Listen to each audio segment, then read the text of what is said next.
Oke, di video kali ini aku bakal menjelaskan sesuatu yang biasanya nggak dijelaskan dalam video-video lain ya. Di sini tuh lengkap, saya menampilkan semua library-library yang esensial atau umumnya digunakan bahkan untuk penelitiannya.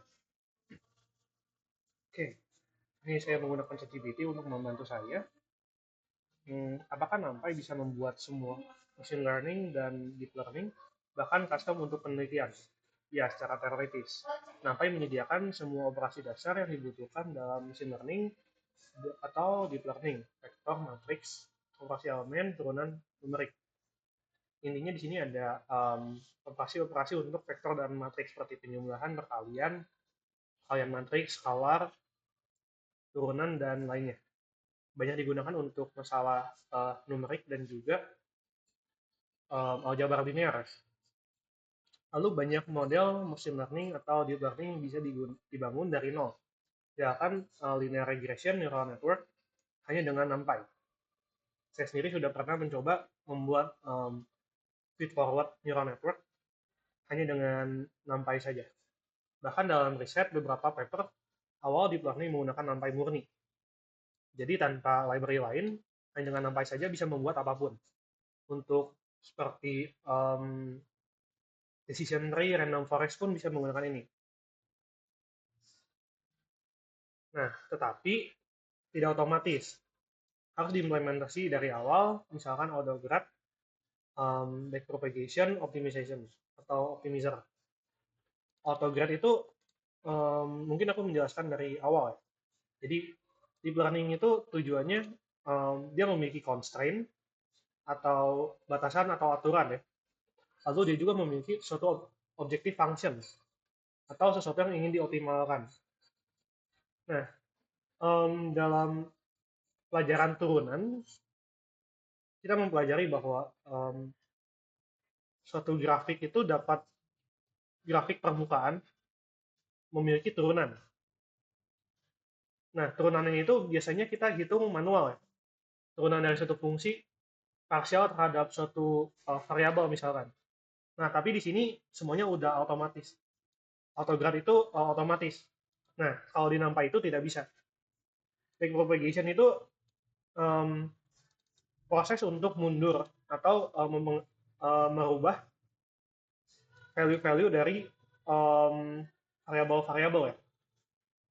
Lalu optimizer itu untuk uh, mengubah atau memperbaiki value-value dari model atau arsitektur untuk meningkatkan atau mengoptimisasi suatu objective function.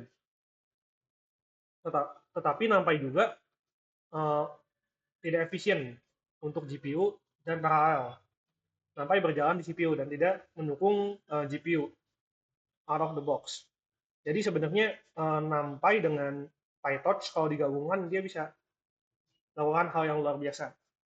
Dan juga misalkan kalau kita gabungkan dengan socket atau concurrency juga, multi threading, dia dapat mendukung distributed training atau latihan neural network atau AI secara beberapa komputer secara paralel.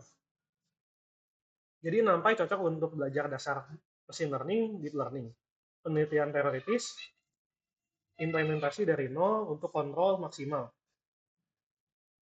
Library kedua yaitu Pandas. Pandas digunakan untuk data loader, filtering, grouping, merging, handling, missing value, unique, dan lain-lain. Mirip seperti query. Pandas digunakan seperti SQL untuk data tabular. Tapi dalam Python gunanya utamanya itu bisa read CSV atau membaca kita mau load data dari CSV gitu. Lalu ada save dari misalkan dari CSV ke Excel atau Excel ke CSV atau JSON atau yang lainnya. Lalu ada merge atau menggabungkan. Lalu ada group by, ada drop NA untuk menghilangkan data yang kotor atau yang kosong, fill NA untuk mengisi yang kosong, unique untuk mencari misalkan ada data yang eh, nilainya itu bukan numerik tapi teks misalkan, label. Nggak bisa menggunakan unique untuk melihat. Lalu ada short value. Ini banyak digunakan untuk reprocessing, untuk analisis data juga. Dan ini nanti akan digabungkan dengan matplotlib untuk menampilkan data-data tertentu yang diinginkan. Kemudian ada matplotlib atau Seaborn, dan Seaborn digunakan untuk visualisasi fleksibel dan cantik. Matplotlib itu untuk yang fleksibel dan Seaborn untuk yang cantik. Nah, matplotlib super fleksibel seperti Photoshop untuk grafik ya. Semua grafik dasar atau custom. Seaborn cantik, cepat, dan defaultnya informatif. Cocok untuk statistik, EDA, dan visualisasi. Kemudian apakah scikit-learn untuk machine learning klasik, khususnya machine learning sederhana? Ini biasanya bukan untuk deep learning ya, bukan yang neural network, tapi cuman seperti random forest, decision tree, dan lain-lain. Ada regresi linear yang basic-basic. Fungsi utamanya itu ada fit model misalkan, lalu ada predict. Jadi dari fit itu untuk training model berdasarkan informasi yang dimasukkan. Lalu predict itu untuk dari model yang sudah di-train, kita pakai untuk mempredik data baru, atau data validation, atau data test. Ada score, pipeline itu untuk membuat proses dari awal sampai akhir pembuatan alat untuk menyelesaikan masalah secara rapi ya. Lalu ada grid search. Grid search itu untuk mirip seperti Optuna atau hyperparameter tuning. Lalu ada PCA. PCA itu untuk dimensional reduction. Misalkan kalau kolomnya itu terlalu panjang dan sulit, kita bisa memperkecil jumlah kolomnya tetapi tetap informatif. Lalu ada standar scalar atau untuk normalisasi. Contohnya itu untuk machine learning yang di data tabular, untuk pemula, prototyping cepat. Model yang tersedia itu ada KNN, ini Key Nearest Neighbor, Decision Tree, SVM, Naive Bayes, Random Forest, dan lain-lain. Kemudian ada PyTorch, memudahkan arsitektur deep learning, autograd, optimizer, data loader, dan support GPU. Nah, arsitektur itu maksudnya apa? Arsitektur itu kita membuat jaringan atau network di dalam neural network ya. Sebenarnya neural network itu adalah fungsi komposisi untuk fungsi polinomial multivariat dengan activation function. Ini kalau istilahnya masih belum umum, ini ada di pelajaran matematika atau kalkulus dan aljabar linear. Lalu ada autograd. Autograd itu untuk menghitung turunan dari fungsi yang kompleks. Nanti aku akan jelasin di bagian bawah. Lalu ada optimizer. Optimizer itu ada banyak ya. Ada Adam, stochastic gradient descent, RMS prop, dan lain-lain. Ini digunakan untuk memperbaiki model untuk menghasilkan hasil prediksi yang baik, yaitu dengan memperkecil loss. Loss itu dihitung menggunakan objective function ya. Nah, lalu ada data loader atau untuk mendapatkan data. Misalkan untuk masalah tertentu dalam neural network, misalkan seperti klasifikasi atau apa, sebenarnya data-datanya itu ada disiapkan dari PyTorch tanpa kita harus mencari. Tapi ini masalah-masalah yang umum ya, bukan khusus seperti yang kalian inginkan misalkan. Data loader ini bisa juga untuk matching atau memperkecil data yang kita feed. Jadi kita fitnya berkali-kali, misalkan lalu ada shuffle otomatis. Ini sangat berguna untuk uh, data ya, supaya tidak bias. Oke, jadi kesimpulannya, uh, operasi dasar dan menu kontrol itu menggunakan NumPy, manipulasi data tabular menggunakan Pandas, visualisasi fleksibel dan custom menggunakan Matplotlib, visualisasi statistik cantik menggunakan Seaborn, machine learning klasik dan cepat menggunakan scikit-learn, deep learning modern dengan bantuan GPU supaya lebih cepat, autograd, dan training menggunakan PyTorch. Nah, untuk mau powerful dan scalable bisa menggunakan NumPy, Pandas, PyTorch, dan mungkin dengan Matplotlib Seaborn ya untuk visualisasi. Nah, kemudian di sini aku ada pertanyaan gitu ya kepada ChatGPT terhadap beberapa machine learning yang ini optimisasi machine learning atau apa, aku juga nggak tahu. Tapi ini udah sangat kompleks gitu ya. Neuroevolution Augmentative Topology atau NEAT. Ini kalau nggak salah keluarnya 2000 sekian. Algoritma ini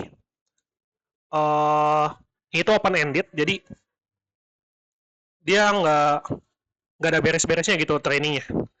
Dia bakal tambah bagus dan mengikuti teori evolusi. Untuk penjelasan lengkapnya nggak aku jelasin di sini, tetapi intinya Neuroevolution Augmentative Topology itu jarang digunakan karena ini sangat kompleks dan juga hanya terkenal di kalangan penelitian. Jadi kalau kalian nggak pernah dengar atau dosen nggak pernah ngomong, ya itu wajar aja. Lalu ada Period Open-Ended Trailblazer. Ini juga gila. Jadi bukan ini untuk reinforcement learning. Jadi kalau yang biasanya dijelaskan hanya sampai PPO atau A2C, itu dibilang cukup kompleks gitu ya, tapi masih sederhana. Walaupun itu bisa digunakan untuk banyak hal seperti mobil yang jalan otomatis misalkan. Nah, untuk yang point itu bukan cuman kita ngetrain atau membuat melatih model dari si agen atau mobil yang berjalan, tetapi juga untuk lingkungannya juga bertambah kompleks. Lalu ada enhanced point. Ini point yang dikembangkan, lalu ada augmentative topology, EPOET. Ini menggabungkan NEAT dan juga EPOET. Jadi hasilnya itu ATEP. Nah, apakah yang ini cocok menggunakan NumPy tetapi tidak cocok menggunakan yang lain seperti PyTorch? Nah, jawabannya itu benar ya. Kenapa? Karena saya sudah coba buat sendiri dan juga nanti akan dijelaskan. Saya bahas saja. Karena NumPy itu bisa digunakan untuk kontrol penuh terhadap struktur evolusi arsitektur topologi. Karena nanti itu dari topologi, contohnya pada NEAT, arsitekturnya itu bakal berubah dan mutasi gitu. Jadi akan disisipkan neuron ke dalam model arsitekturnya. Yang biasanya sulit untuk diimplementasi menggunakan PyTorch. Crossover ini juga kompleks ya. Jadi tidak bisa sembarangan menggunakan PyTorch. Sebenarnya bisa, tapi lebih sulit. Lalu tidak menggunakan backpropagation sama sekali. Nah, karena NEAT itu menggunakan evolution strategi ya. Dia seperti persilangan antara hewan, DNA hewan. Jadi ada penyisipan gen pada hewan, itu diimplementasi ke dalam neural network. Jadi sebenarnya NEAT itu sama seperti genetic genetic modification gitu. Kita mengubah genetik pada hewan, tetapi sekarang bukan menggunakan DNA, tetapi neural network. Nah, tidak menggunakan autograd, karena kita nggak perlu ngitung gradient. Tapi ini ada masalah di GPU. Sebenarnya kadang butuh, tapi NumPy nggak bisa menggunakan GPU. Kalau kita nggak butuh GPU ya cocok-cocok aja gitu, bikin NEAT, POET, EPOET, ATEP. Lalu trainingnya konvensional juga. Contoh keunggulan NumPy untuk NEAT POET itu struktur jaringannya graf, mutasinya itu tambah tambah node, sebenarnya ada kurangin node juga, persilangan secara dinamis, evaluasi fitness manual. Lalu ada white late. Wait, sebenarnya jadi NumPy itu uh, kan banyak yang ngomong kalau Python itu lama. Tetapi sebenarnya di dalam Python itu kan ada library NumPy ya. NumPy itu sebenarnya perhitungannya dalam C atau C++, aku lupa. Jadi dengan NumPy sebenarnya perhitungan dalam Python itu jadi cepat seperti pada C, tetapi dengan sintaks yang lebih mudah gitu. Nah, apakah tidak cocok menggunakan PyTorch? Tidak sepenuhnya tidak cocok. Tetapi ada keterbatasan dan trade-off. Ini udah biasa ya. Kamu tetap ingin memanfaatkan GPU untuk percepatan evaluasi. Untuk forwardnya mungkin kita tetap gunakan PyTorch ya. Ini forward pass itu untuk peralihan matriks dari input input layer lalu dimasukkan ke dalam neural network. Neural network itu kan ada peralihan matriks yang panjang ya. Mungkin dalam NEAT itu nggak sepenuhnya peralihan matriks, tetapi lebih kompleks lagi, jauh lebih kompleks. Nah, tapi di sini dengan PyTorch bisa membantu forward patch-nya. Lalu untuk melakukan evolutionary strategi di atas PyTorch model, kalau kamu menggunakan POET dengan policy gradient atau metode hybrid, jadi bukan cuman tanpa gradient tapi menggunakan gradient, mungkin bagus menggunakan PyTorch karena ada auto grade-nya. Tapi PyTorch itu kurang cocok untuk modifikasi arsitektur jaringan yang dinamis, seperti yang aku udah jelasin sebelumnya. Oke,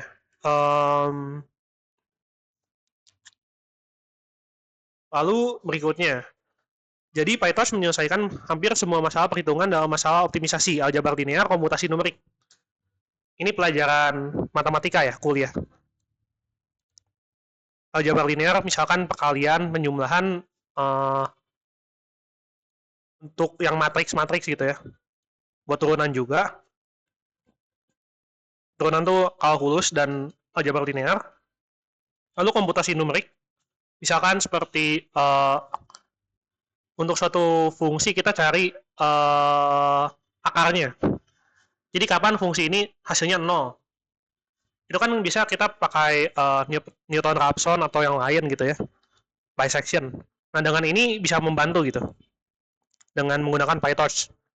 Jadi kita tinggal bikin dulu aja, modelin dalam PyTorch, nanti otomatis akan diselesaikan tanpa kita ngitung turunan-turunannya gitu. Dan juga kita nggak perlu tulis algoritma dari Newton-Raphson, bisection, dan lainnya. Lalu untuk optimisasi juga sangat membantu karena udah ada Adam, SGD, dan lainnya. Misalkan memudahkan optimisasi fungsi komposisi dari polinomial multivariat dengan constraint. Misalkan pada masalah Lagrange gitu, kita ada fungsi dengan constraint atau batasan. Misalkan nanti akan dijelaskan di contohnya di bawah ya. Objective function yang ingin dioptimisasi.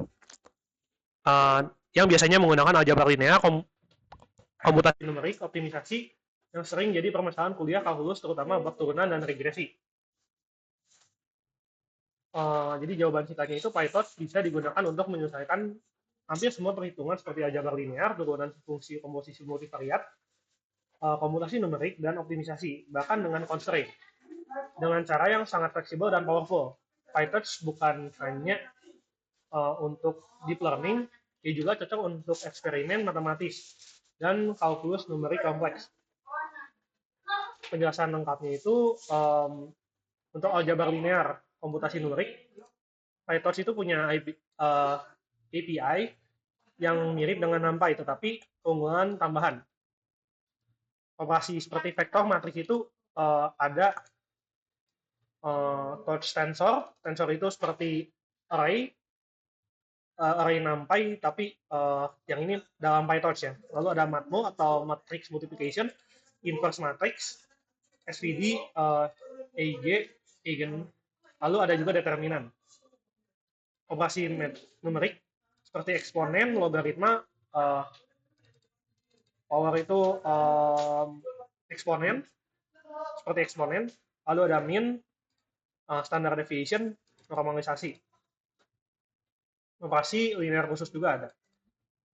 Nah, di sini contohnya kita membuat matriks dengan tensor ya. Lalu kita cari determinan matriksnya. Otomatis kita nggak usah ngitung untuk determinan suatu matriks ini. Nah, lalu ada optimisasi fungsi komposisi multivariat dengan atau tanpa constraint. PyTorch unggul karena autograd otomatis. Bisa menghitung turunan parsial gradien dari fungsi kompleks tanpa harus menurunkan manual. Optimizer siap pakai, misalkan ada Adam, SGD, LBFGS, dan lainnya. Bisa digunakan untuk minimalisasi objective function apapun. Bahkan yang non-convex.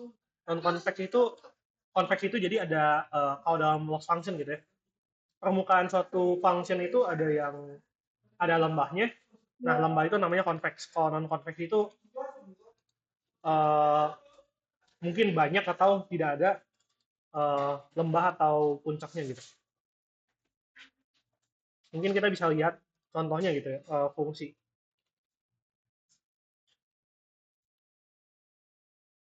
Class region. Nah, jadi fungsi itu misalkan bentuknya seperti ini.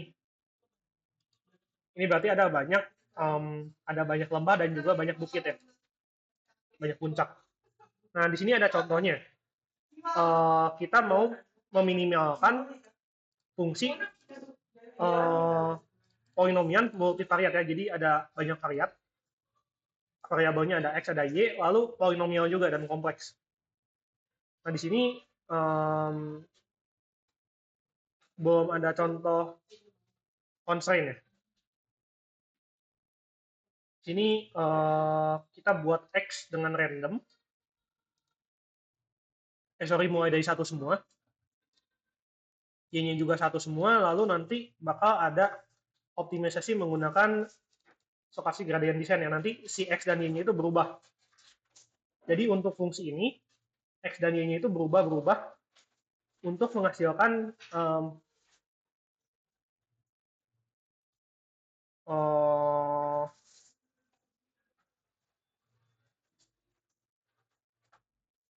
meminimalkan nilai dari fungsi ini.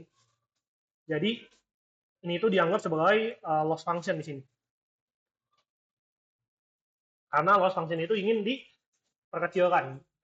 Jadi sebenarnya dalam PyTorch itu tidak harus untuk masalah-masalah seperti neural network, tapi untuk masalah apapun untuk optimisasi.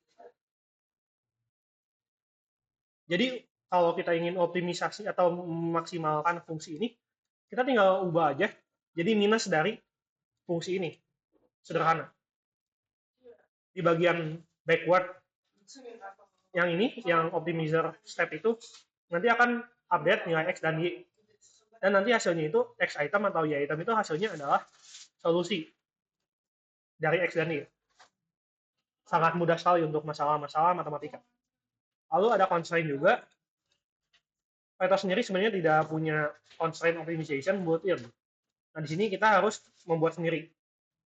Contohnya dengan metode penalty, tambahkan fungsi penalty ke loss. Jika constraint dilanggar, loss region, Lagrange multiplier bisa diimplementasikan manual. Lalu ada juga projected gradient descent. Kendalikan solusi agar tetap berada dalam ruang valid.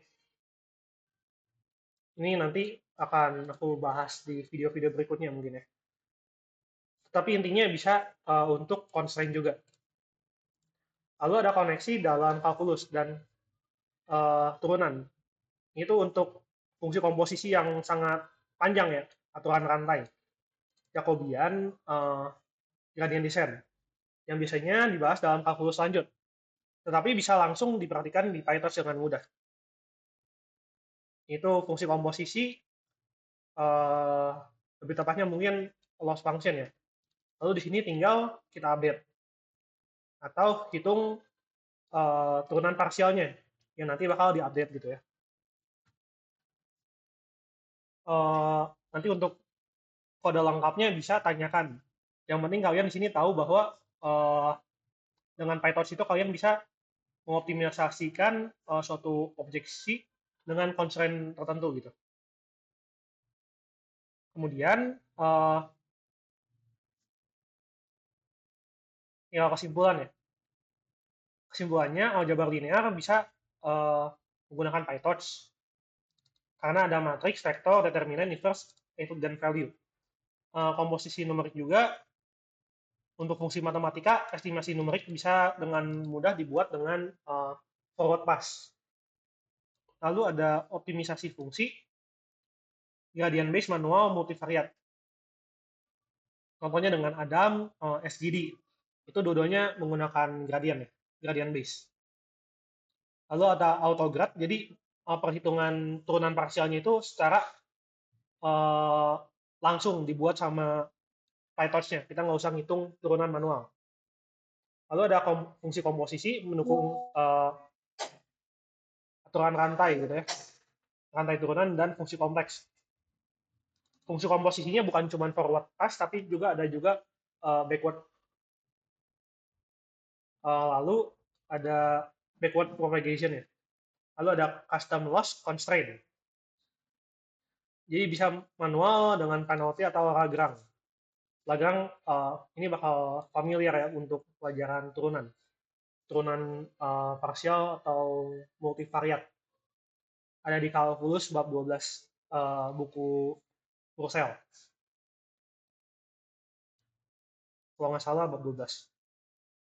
Lalu bonusnya, untuk bikin kalkulator modern, gunakan Matplotlib untuk visualisasi, NumPy, AutoGrad, Optimizer, dan juga GPU. GPU itu untuk jadi cepat, Optimizer itu jadi dibuatin gimana supaya jadi optimal secara langsung menggunakan PyTorch, Matplotlib, dan juga NumPy. Jadi semuanya itu ada tergantung dalam PyTorch. Itu sebabnya PyTorch tidak hanya untuk neural network, tetapi juga sangat cocok untuk mahasiswa kalkulus, analisis numerik, riset bidang matematika terapan, eksperimen, fungsi matematika matematis kompleks. Dan ini biasanya nggak atau jarang dijelaskan dalam video-video tutorial atau penjelasan mengenai PyTorch ya. Kalau kamu mau, oke, ini aku nggak bahas. Jadi untuk video kali ini penjelasannya disubkan sampai sekian. Semoga video ini dapat membantu.